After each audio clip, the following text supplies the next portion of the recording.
T twenty বিশ্বকাপ জিতেই T twenty format থেকে অবসর নিলেন বিরাট কোহলি। ম্যাচের সেরার পুরস্কার নিতে এসে নিজের মুখেই একথা ঘোষণা করে দিলেন তিনি। সঞ্চালক হর্ষ ভোগলের প্রশ্নের উত্তরে জানালেন, বিশ্বকাপ ফাইনাল তার শেষ ম্যাচ হয়ে থাকলো, এবার পরের প্রজন্মকে জায়গা ছেড়ে দিতে চান তিনি। শনিবারের ম্যাচে ধৈর্য রেখে 76 রানের ইনিংস খেলেন কোহলি। শেষ পর্যন্ত ওই ইনিংস ভারতকে বড় স্কোরে দাঁড় করিয়ে দেয়। কোহলি ম্যাচের সেরার পুরস্কার নিতে এসে বলেন, এটাই আমার শেষ টি-টোয়েন্টি বিশ্বকাপ ছিল। ঠিক যেটা অর্জন করতে চেয়েছিলাম সেটাই করেছি।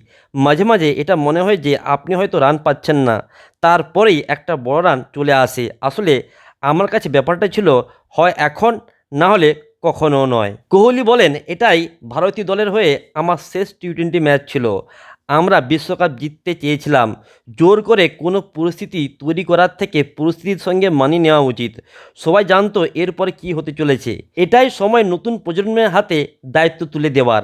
অসাধারণ সব ক্রিকেটার রয়েছে দলে, ওরাই দলকে সঠিক পথে এগিয়ে নিয়ে যাবে এবং দলকে আরও উঁচুতে তুলবে। ফাইনাল ম্যাচে বিরাট কোহলি 59 বলে 76 রান করেন, যেখানে তিনি 6টি 4 এবং 2টি 6 মারেন।